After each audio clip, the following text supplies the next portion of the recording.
The bedrock of the organizations is your... In terms of using AI to promote inclusivity in workplaces especially. The data is then extracted using NLP techniques. Now it's time for a conversation. Now it's time for a dialogue. Because the future of leadership is not written by one voice, it's shaped by many. And when those voices come together, when diverse perspectives collide, when ideas intersect, that's when the breakthrough happens. Our first panel discussion today brings together leaders from across industries and continents to explore one of the most pressing topics of our time: AI as a catalyst for change, challenges and opportunities across industries. Leading this critical conversation as a panelist is a distinguished academic and thought leader, Dr. Mona Zoughaib, co-founder and managing partner at We Grow Minds. May I please invite Dr. Mona to please join us on the stage?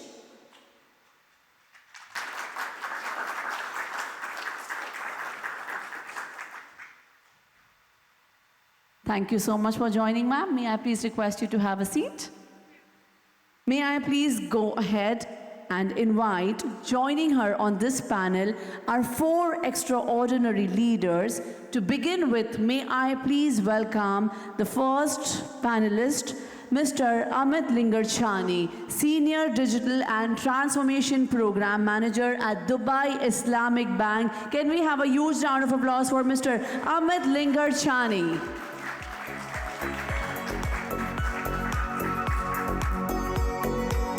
Please have a seat, sir. Good morning, and thank you for joining us. Moving ahead, may I please go ahead and invite Faria Arsh, founder and CEO of Autism Foundation. Faria Arsh. Thank you so much for joining, ma'am, and good morning once again.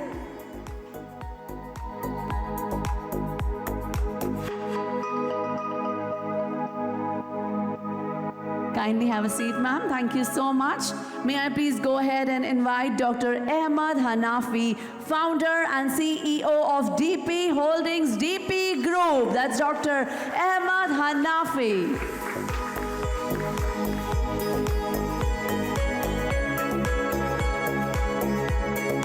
Thank you so much. Good morning. Thank you for joining us. May I please now ahead Dr. Nisha Kohli, CEO and founder of Corp Stage. Dr. Nisha Kohli.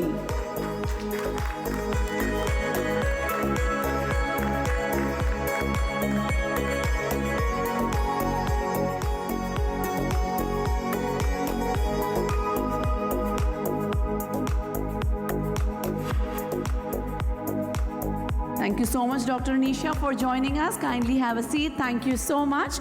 Moving ahead, may I please go ahead and invite Alan Topikov, Director at Solve. Thank you so much. Good morning, sir. Thank you, everyone, all the panelists and the moderator for joining. I leave it to you, ma'am, to please take ahead the panel discussion. So thank you, everyone, for being here, and for the amazing keynote speakers that really shared beautiful insights.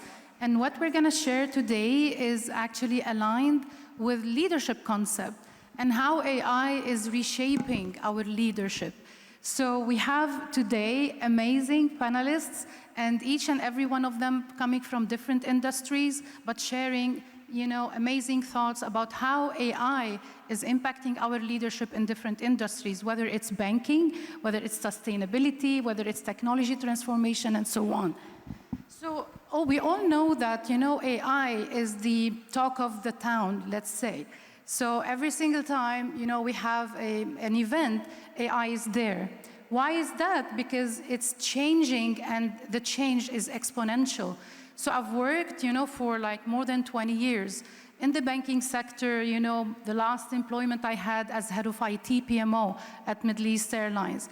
So now I have my own company and I have my team. And without AI being integrated within what we do on a daily basis, we can't be strategic leaders and how we're going to transform this company to move forward. So many people look at AI as a transformation. So I'm going to start with you, Amit. So Amit, your experience, is an agile transformation, and that comes from project management. You're a senior program manager, in Abu Dhabi Commercial Bank. So I want to ask you about leading. So when you lead digital programs in this highly changing world with all the risks happening around you, how do you see AI influencing all these leadership decisions, especially that in project management?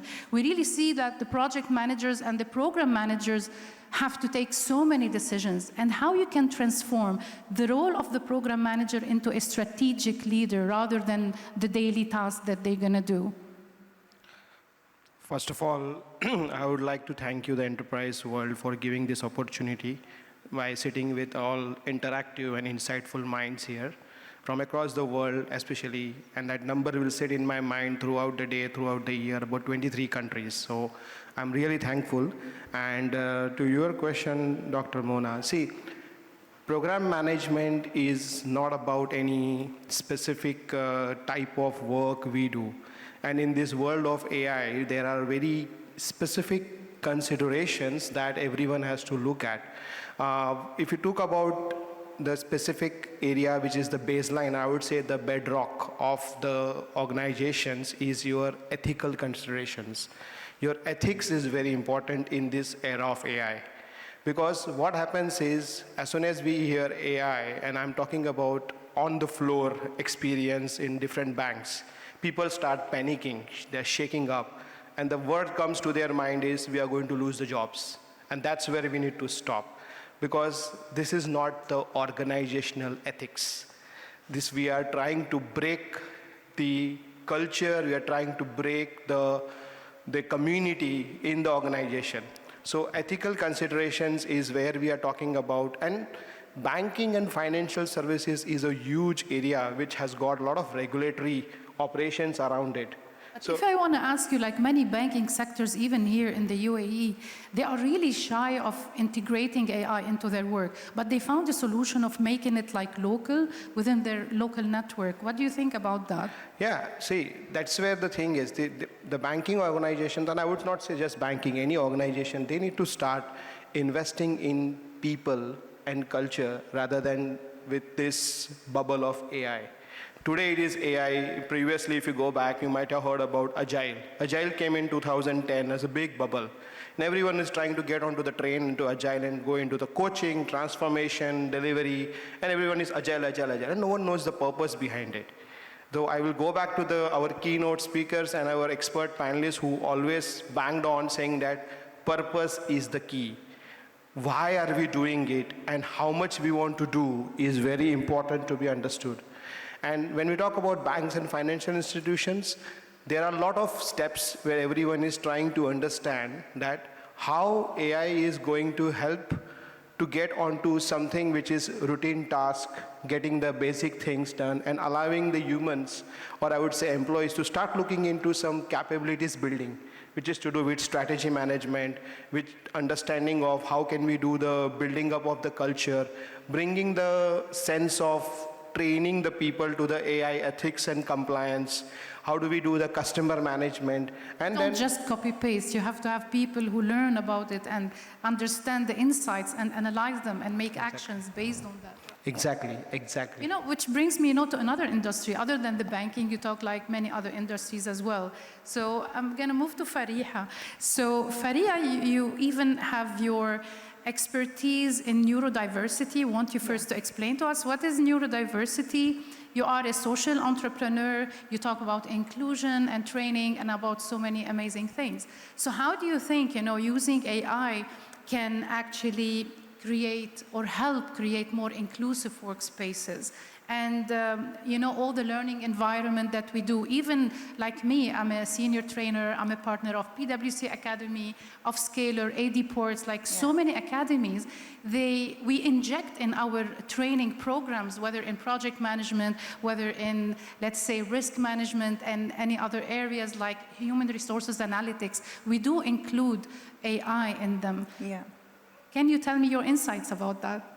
So first of all, my insight regarding AI is quite diverse. So let's start about neurodiversity. Neurodiversity is a wide spectrum. Many disabilities come under that. And if I were to look at my specialty, which is in autism, autism is a wide spectrum within itself. So anybody who is on the spectrum, they could be on level 1, 2, and 3.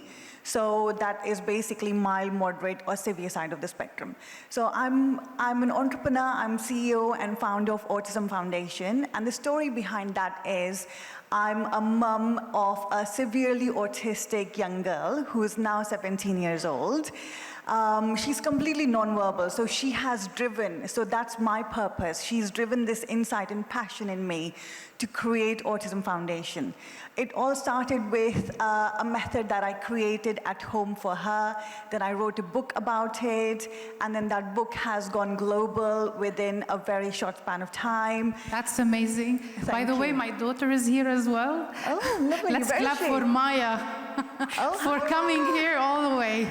Amazing. Nice to meet you, Maya. Yeah, so in terms of using AI to promote inclusivity in workplaces especially, what I would say is I do a lot of training programs. So Autism Foundation at this moment in time, I develop training programs and I deliver them, whether it be parents, carers, professionals. I go into many organizations to teach them about neurodiversity and autism specifically. So AI can also be used parallel to what I do. But obviously, we can't completely rely on AI because there's so much information out there. It can be very confusing. So it's always best to do your research. If you want to search, if you want to look at something, especially about autism or neurodiversity, you can do a bit of search using an AI tool. But then you have to bring those questions to somebody like me who's a specialist and ask very specific questions on how can we include neurodiversity in workplace and what can we actually do to help them. Because it's not just about including people, but we need to have enough awareness, we need to have enough education around neurodiversity so that we're not just including them, but we are supporting them. We are trying to support them to get the best out of them. Do you think in the UAE there are schools that really support autistic people? Because, my partner at We Grow Minds, Hussam Majari, his son is autistic, and you know what he keeps telling me? Once he decides to quit his job, he wants to open a company, an organization or whatever, only for autistic people. So maybe I can connect you with him. And that would be amazing because... So do you think our education system is ready? Are they prepared? Are they inclusive? Or they do programs specifically for autism? Well, a system is never prepared. This is what I'm always saying. Everything is evolving, and we have to evolve with that. When I started my journey as a educationalist in autism, so I've been working in special schools all my life. So when I started my journey, from then to now, my practice has evolved. So you have to keep learning. You influence even the people around you and other educators maybe, and maybe educational institutions, right? Yes, absolutely. So we have to keep evolving. There's always going to be new practice. I always tell this to myself and whoever wants to learn from me, that till the day I die, I have to be learning. I cannot think that I know everything. So, things are always evolving. We have to keep learning with time. And when it comes to neurodiversity, we have to learn more and more and help they are the most vulnerable community. So we have to learn in order to help them in the best way possible. Definitely. Thank you so much, Faria. I'll move to Dr. Ahmed. So Dr. Ahmed, thank you for joining us today. You're the founder and CEO of DP Holding, DP Group. You are into digital transformation. And you know your experience, a little bit similar to mine as well, a bit between the project management and IT. So as a leader in digital transformation, how do you view the evolving relationship between AI and business innovation across industries? What are the challenges? What are the opportunities? And what is the upskilling that we really need to do to our teams, especially in IT, to be able to, you know, adapt AI at its full? Thank you so much for the good questions. Actually, from my point of view as a digital transformation consultant, the most challenging thing, honestly, is the goal behind using the artificial intelligence, because a lot of people decide to use artificial intelligence as a concept, okay? Setting a clear goal and a clear vision and a strategic plan is the power of success for such a project. So involving a digital transformation consultant from scratch to set a clear goal, to set a clear vision, to set a clear technical scope, for sure it guarantees the success of such a project. Because ignoring that, it leads to a long implementation time plan, sometimes a project failure, because it's missing the main goal behind using artificial intelligence. That's why involving the digital transformation consultant from scratch is guarantee the success of such a project. All of that don't include the human power. The human power is the main goal of success. Okay. To which level you reached AI integration in DP world? Have you implemented anything regarding that?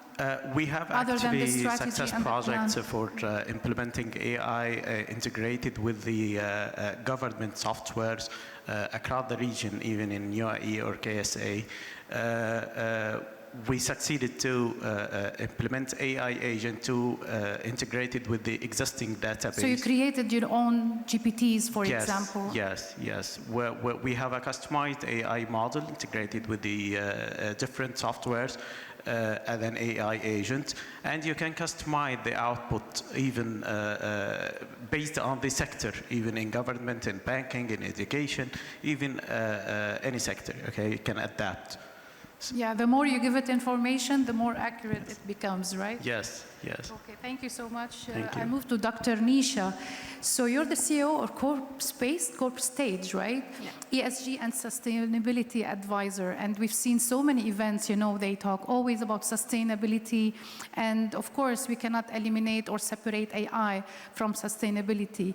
So it depends on transparency and traceability, right? So how AI can help in that? And how can they support leaders in embedding ESG compliance, you know, and ethical governance? As Amit mentioned, ethical, you know, is really important in every industry, right? Yeah. Thanks for that question. First of all, good morning, good afternoon to everyone. And I just want to add on to the flag ceremony that we had in the morning. So I think 23 countries represented here.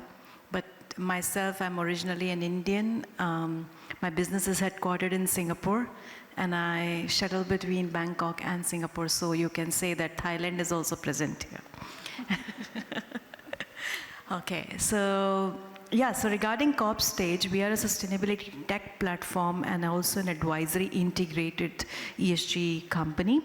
How do we use AI in the platform is, you know, in sustainability area, or when you hear the word ESG, it's all about intangibles, right? So it's environmental, social governance, reputation, CSR, all these are intangibles and cannot be represented directly in numbers. When it comes to financial statements, for ages we have seen annual reports, etc. So the numbers are present and it's very easy to analyze. So where AI is very helpful is when companies have to do reports on ESG, the data comes in variety of formats. It could be PDFs, it could be pictures, it could be related to the statements, the press releases, and many such, narrative formats. So AI can be, and on our platform also, how do we use it is we integrate all the information in one data lake where the data is then extracted using NLP techniques, and data is extracted. And we use multiple, kinds of, you can call them as GPTs or LLMs to extract those data, because not all of them are very efficient. So we have to combine those, and we have to make them customized. So that is one way where we're using AI to basically integrate information from all areas of business. Now, why it is helpful? Because ESG so far has been seen as a compliance. Okay, we have a requirement given by the government, and we have to report it. 17 Sustainable Development Goals, right? Exactly. And then when it is a compliance or it's a requirement or it's like, okay, good to do things, it's also about strategy. Everybody talked about purpose, like today in the keynotes, we heard about purpose, leading business with soul or purpose. It's about also strategy. So when you are doing ESG, you have to have business strategy integrated into that. And the essence of integrating business strategy, integration is basically combining it with financials. Unless you combine that with ROIs and financials, you won't be doing ESG in a real way. Because you'll always be worried, oh, am I making profit or am I just incurring expenditure or not considering that as an investment? So AI is used for scenario modelings, combining the financial data with the non-financial data, and then taking decisions. So these are the two ways which, I just explained. Is AI for extracting information, and then AI for using scenario modeling for financial forecasting along with non-financial. And this can be applied in any industry, right? Absolutely. Whether in, let's say, any project, in IT, in any HR, in everything. That's the purpose, right? Yeah. What we really need are people who are aware of that and can use that and can analyze those insights and come up with the right decision. It's all about decision making, right? This is why we need the data. Beautifully said. Exactly. Now back to you, Ellen. You're the director of AT Solve, President, Australian and New Zealand Institute of Sustainable Management. Your expertise mainly are in project management, right? So how do you see AI in reshaping everything related to project management, whether in assessing risks? I remember this year, 2025, I was handling a whole master class in Dubai International Project Management Forum. There was 55 in the room, and we were doing some kind of competition, to analyze the risks of their mega projects. Each handled one project, let's say Museum of the Future or any RTA related projects. And AI was able in seconds to create a risk register for that specific project for all the 9 groups, and those who take more than an hour to do that. So how do you think AI can be integrated in project management and shape risk assessment or minimize all the hectic work from the shoulders of project managers or PMOs? I think that usually it's easier to answer a question with a question. Yeah. And we'd ask everybody in the room to think about a few things. When you are making any decisions, how much of making that decision is based on human resources? How many times do you have to look at somebody and assess things like their body language, their heritage, their culture, their language skills, before you can make that decision? What we've got to make sure when we're looking at AI, that AI is used in the correct way to do the correct things. And the easiest way to do that is sometimes say, why do we use AI? What is the benefit of using AI? I don't mean that in a negative way. I mean it in a positive way. Why are we using it? How do we make the most of what AI can do? And then how do we overlay humanity on that? We all look at the SDGs. There are 17 SDGs. Every single one of them is about humanity and how we interact with as humans. We need to look at AI and say, right, it is the way of the future. It is having a positive effect, but how do we still maintain the human side of doing it? There is also the other aspect of answering a question with a question.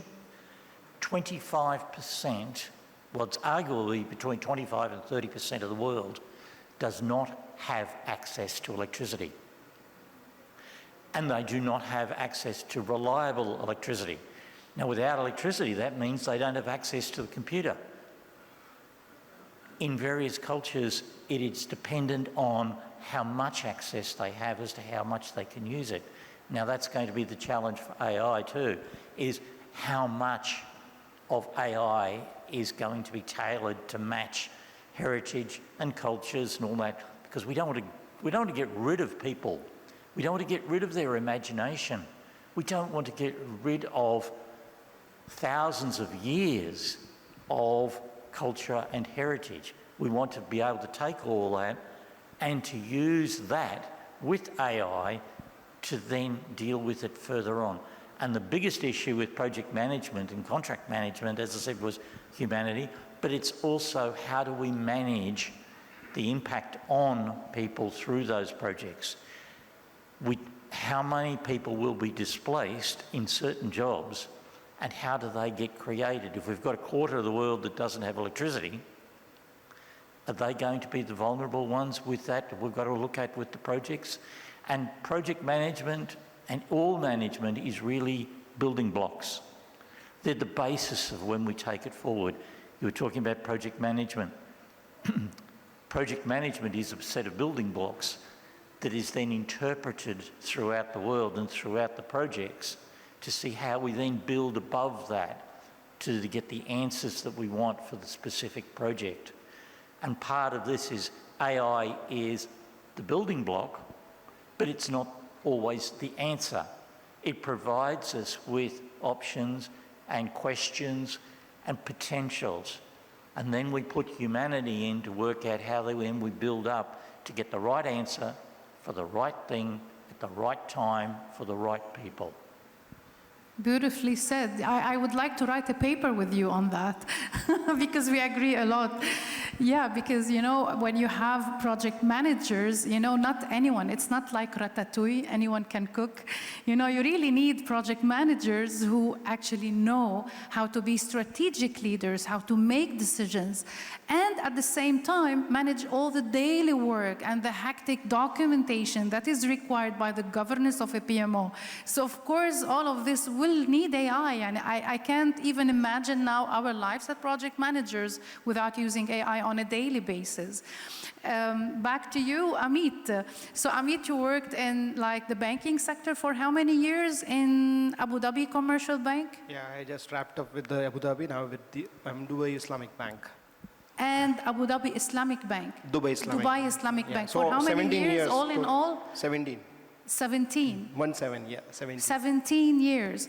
Have you collaborated like with the HR department or division in order to see what are the skills or the skill gap that really exists between what do we not want our people to know or our teams in different projects or operational departments are they supposed to know, and what are their current skills? So how can we bridge this gap, and what do you think are the features or skills that these people, you know, who are working on all those initiatives should possess, in your opinion?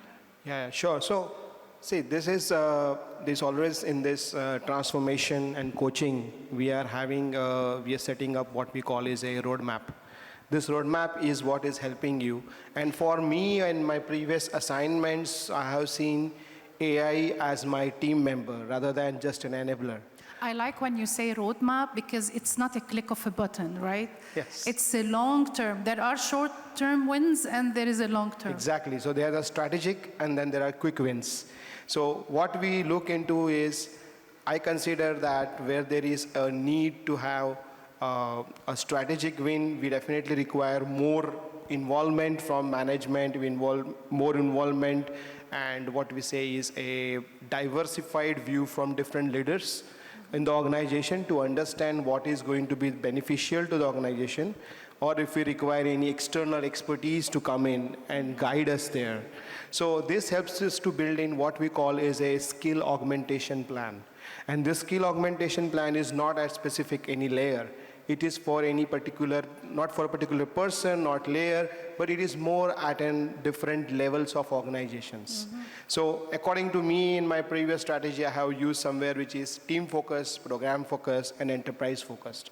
And when we look at the skills required at each year, how do we bring that skill augmentation plan and then write the journey in an iterative way using the agile techniques, focusing on the value, making sure we are continuously improving on it, and then embedding wherever we want to bring in the AI automation, we have to bring in the information about, and there are a lot of processes in banking which can go straight to AI. For example, credit decisioning, for example, loan approvals. But somewhere behind the box, it happens and the users are not even aware about it. And this is where we need to empathize with the users, with the customers to explain them. And that is also one of the skill that is in skill augmentation plan, which becomes a part of your change management. And then slowly, gradually rolling out that by area, I think we can conquer this AI bubble without hampering any Without kind resistance as well. Yes, resistance will be always there. And this resistance is not easy to manage. You try to step one step, you get back 100 steps. That's why you need change management all the time. And I like when you said, about skill augmentation. My PhD is in HR analytics. There we go. And with HR analytics, we are even integrating project management and agile methodology and how to upskill bit by bit all our teams. So this is like the right combination. Because in my opinion, HR is the root of any success or failure of organizations at large. I just want to second on that, and I also wanted to just give you some stats. And so in my last assignment with First Abu Dhabi Bank, I had almost gone on a journey where I had transformed about 55 teams, each having more than 12 to 15 people. And this was agnostic to their skills. It was just on a skill augmentation plan, which was approved by management, and everyone is speaking the same language today, which is very important in such kind of tech world where everyone is having the same view, then they understand each other, then we are not in that world of snatching away the jobs. Let me take the opinion of our audience. In order to eliminate resistance, okay? I don't know if you all can see me. So what is the best tip that you can give leaders of organizations to eliminate resistance? For me, for example, you can actually either engage them, because no one can resist a decision that they have been involved with, right? Either engage them or upskill them. Would you like to share some ideas about that? Who would like to throw some thoughts in here? How do you eliminate resistance within the organization? Yes, we have two here. Can we have microphones? Two gentlemen.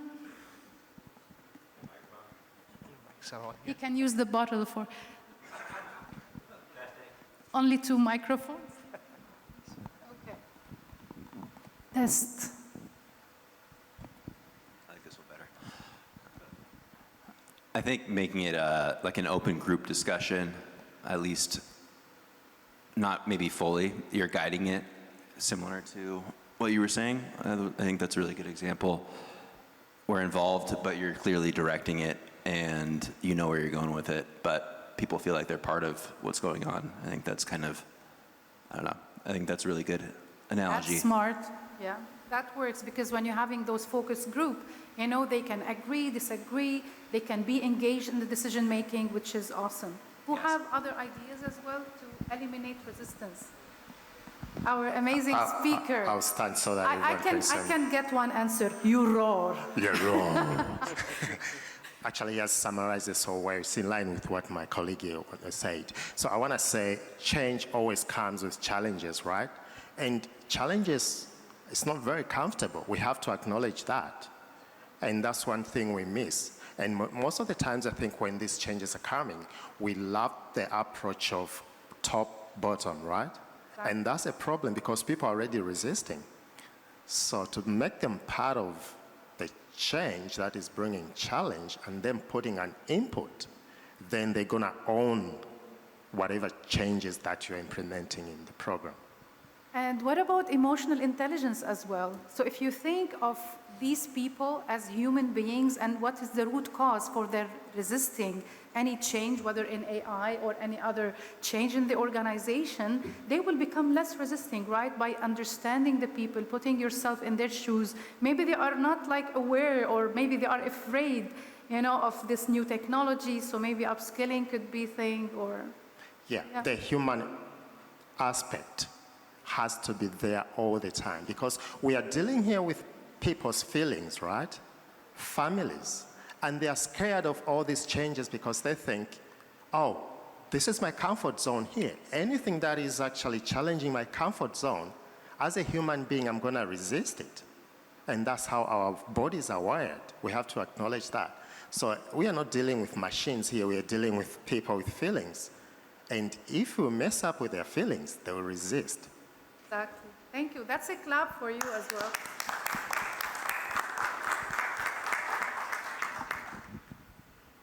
That's just to break the dialogue with engaging you. So I will move to Faria.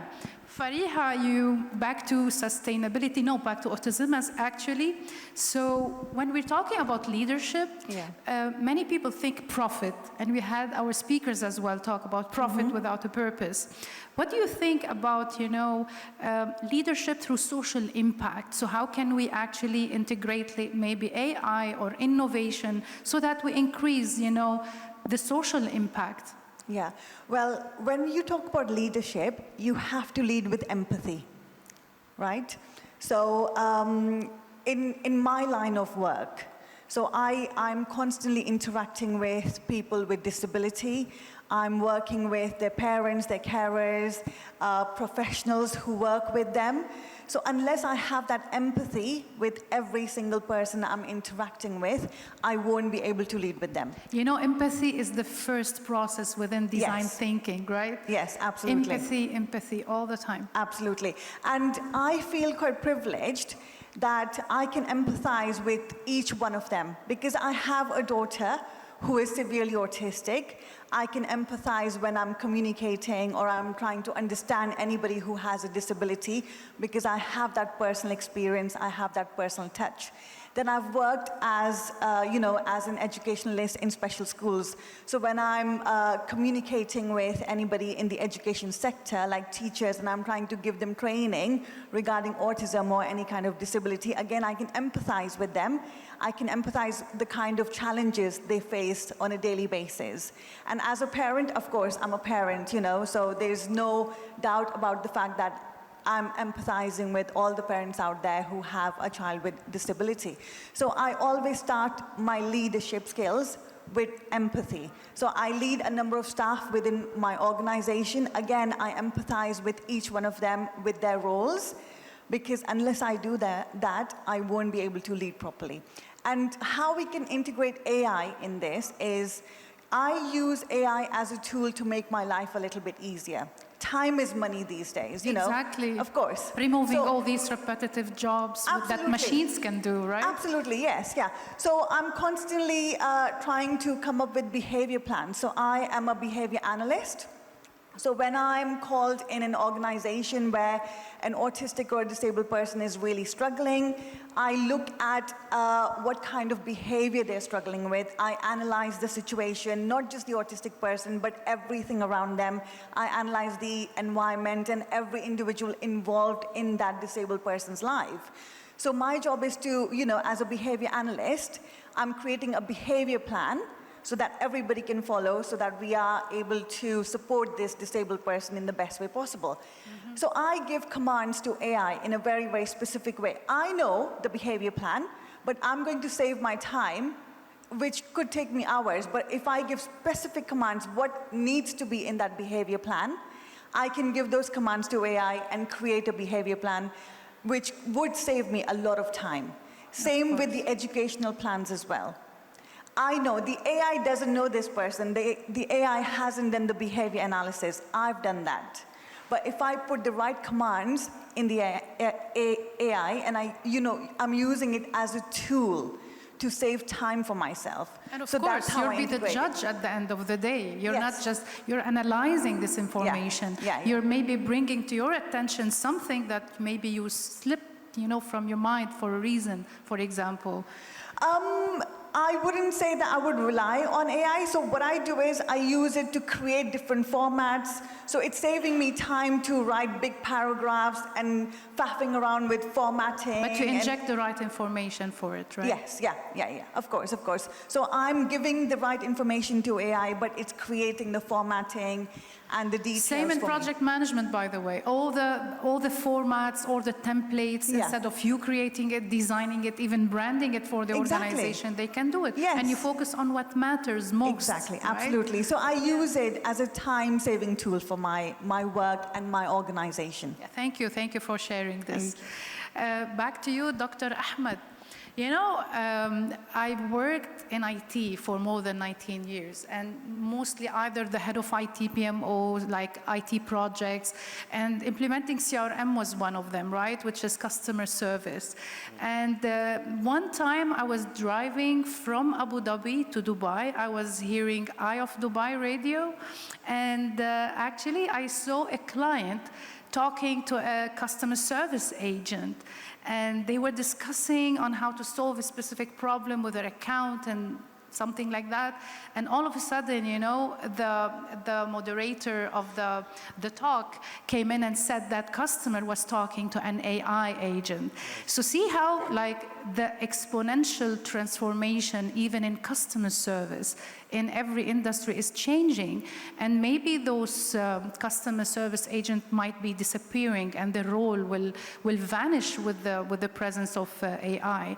So how do you think, AI is taking all these roles, and how do you think, you can integrate it properly within your operations? And what would other people do? Maybe they can be upskilled to do something else? Any insights on that?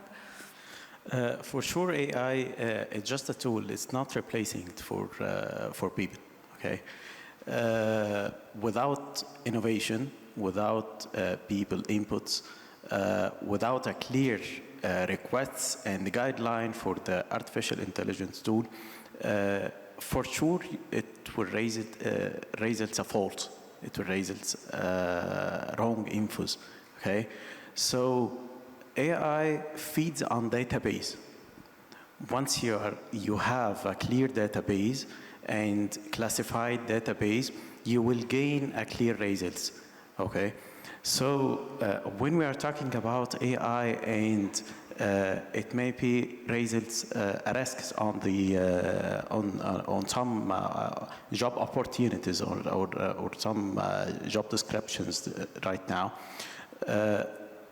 Maybe people need to improve themselves, okay, to make the AI just a tool to support them, not to replace them. Some careers now may be replaced with AI, but not 100%, because, for example, the example what you talked about for AI agent that handling the customer service, okay, may you stuck with something missing in his database, okay, so for sure you will be directly transferred to an agent to support you, okay? So once we get the clear database, we can use the AI and get a good results. So it's making eventually like a more, process that is more efficient and more effective, and always there is like the main human beings there just in case, they failed somewhere. Yeah, we can have a long discussion on that. They are telling me that the time is tight. Thank you for that. We're going to move to Dr. Nisha. What about responsible leadership, and what are the principles do you think we can inject for having an ethical, behavior for leaders, or to have, principles to guide those leaders into properly using AI? Yeah, so thank God you said in AI. Otherwise, if you had just asked me the question, how do you, the reason responsible business and business ethics, I mean, that would have been a whole conference, in itself, because I can keep going on and on. Regarding the responsible use of AI, essentially, I'll keep it very crisp and short, is that we have to keep in mind 5 essential principles about using AI. The first one is the transparency, traceability, and trust. I mean, T stands for transparency, traceability, and trust. That is very, very important, and you would have seen in models such as Perplexity, even ChatGPT these days will give you the whole trail of information, how it came to a particular response. So that is very important. Then comes accountability, like who has done this particular research or how they have come up with this. That's accountability, and who is signing off the documents, etc. So recently there was a case, very sad incident, I would say. Why sad? Because one of the big fours had to return the entire consulting money back to the government because of the non-responsible use of AI.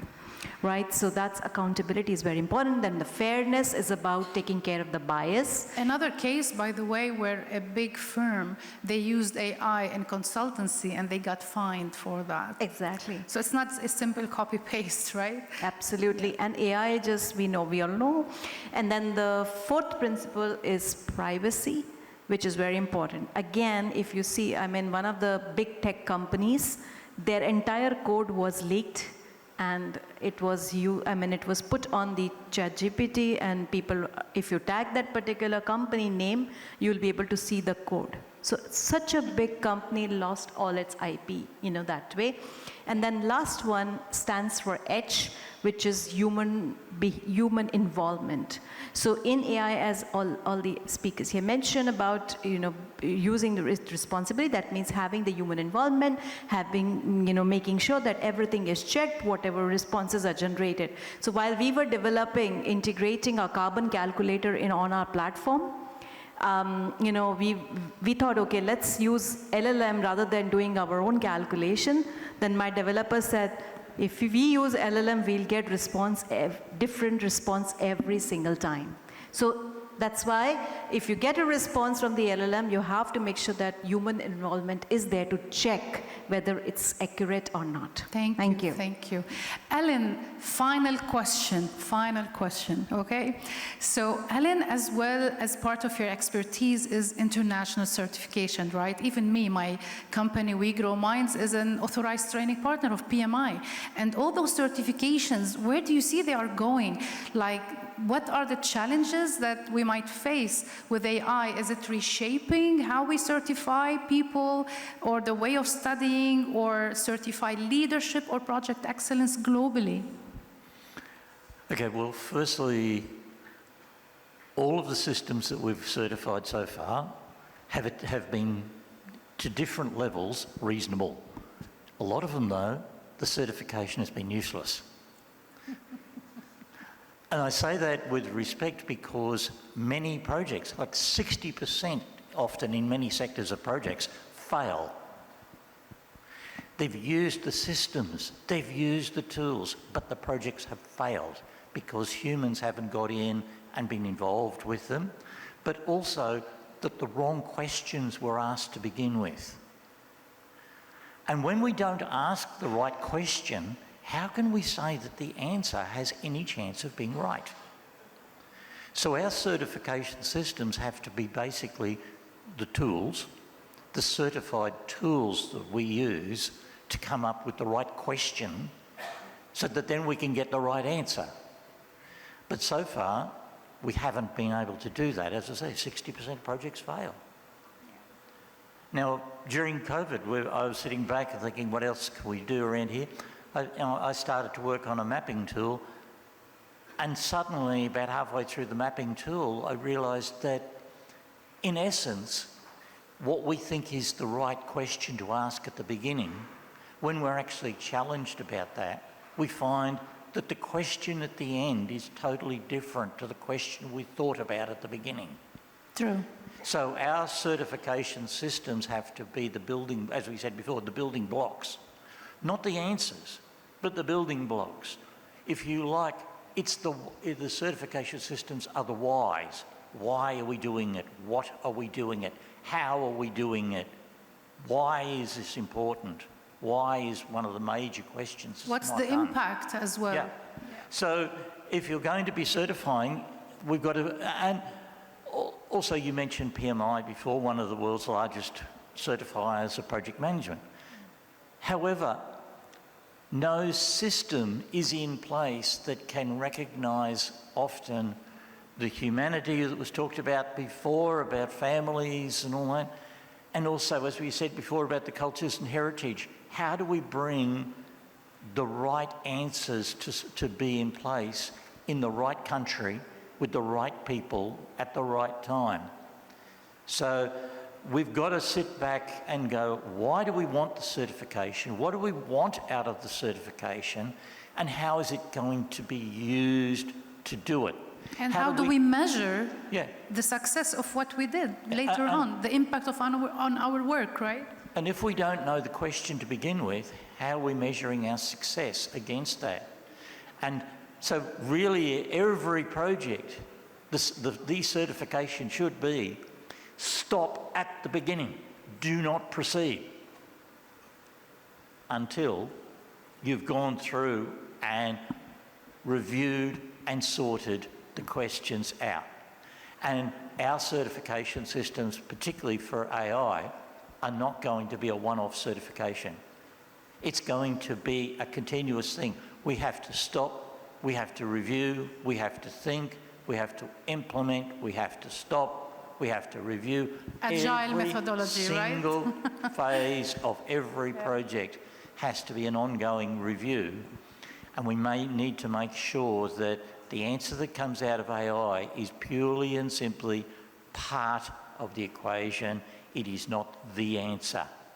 Because we've really got to be very careful about certifying systems that teach us how to ask questions, how to review statistics, how to review people to come up with the right question so that we can, we did a poll before. It'd be interesting to see how many people have gone onto a computer, and that's AI is a computer, and how many people have thought about their own AI, which is their mind, and they've asked the wrong question, and they've looked at the answer and they've thought, what a lot of rubbish. The system didn't fail, the question failed. The question that went in didn't explain what was really required. And we've wasted night after night after night in front of a computer trying to get an answer to something, and the computer's giving us the answer, but it's not giving it to the question that we're asking, because we're asking the wrong question, because we don't think about things and we don't say, okay, as a certifier, what do we want out of this? As a human, what do we want out of this? So we can't, just because things get certified doesn't mean it gives us the right answer. However, certification is important to make sure that the building blocks that are used have some commonality throughout everywhere, so that whether you're in Saudi Arabia or whether you're in England or whether you're in Russia or wherever, the building blocks are the same, and then it's how we interpret those building blocks to get the right questions into AI, so that then AI has some chance of being right or roughly right when it gives us the options at the end for us to then modify and fiddle. Now, how many times do have people used their maps in the car, Google Maps, whatever? You know, I ended up with one. I was on a freeway, and it said, "You have arrived at your destination." It was right, because my destination was below me on the ground. Then I had to ask it the question, how do I get from where I am to where I am down below? But the question that was put in was how to get there, and I was there, but I was vertically above it, not at it. So the question needs to be correct when it goes in, so that we get some chance, as I said, of getting the right answers. Yeah, beautifully said. I keep fighting with my husband and I keep defending AI because he doesn't ask the right question. I always argue with my Google Maps to the point where half the time I turn it off and say, you're telling me nothing that I don't already know, so... and do it myself using the supercomputer we were all given, but we never use our own computers. We use about 20% of our mind. 80% is sitting there, wasting and going off and having cobwebs built into it. And I'm getting nods from our autism people there. Yes, that's right, because it's how do we unlock the individual's potential to get the right answers. They all have the capacity to answer the questions. True. But we've got to do the same thing with AI. We've got to teach it to be human, but to respond to humanity. Human is always the boss. AI is never the boss. It produces a tool to do things, but it's never, ever got to be the boss. That's a good ending. Yeah. That's a good ending. Thank you so much, all the panelists. I don't know, we don't have more time for any questions. So thank you so much for being engaged in this. Thank you.